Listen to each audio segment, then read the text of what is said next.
It's time to create, it's time to create, it's time to experiment and make something great.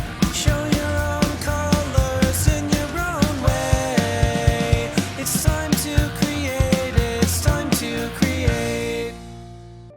Today we're going to make clay hand bowls.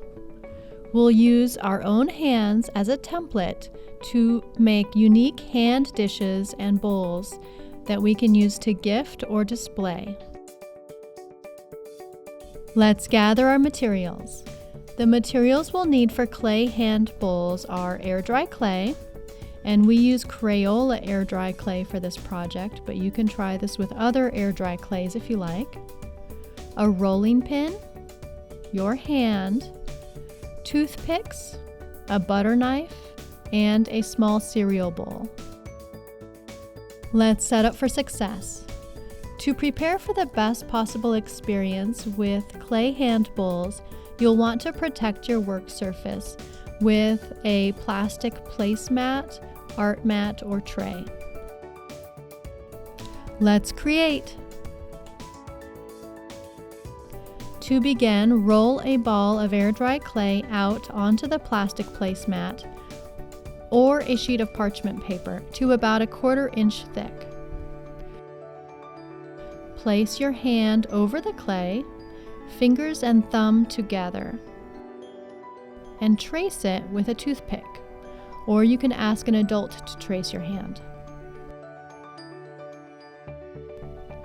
Now remove your hand and, using a butter knife, carefully cut along the toothpick lines. And then peel away the excess clay from around the hand.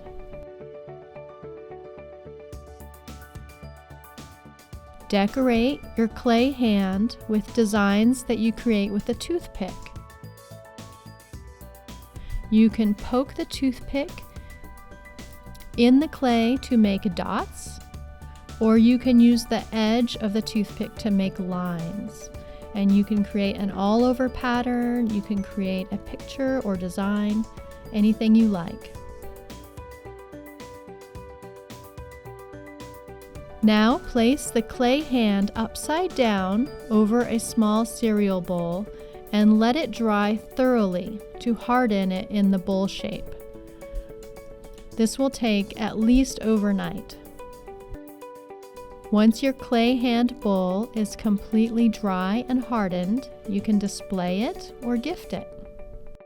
I hope you enjoyed this craft activity. It's time to create, it's time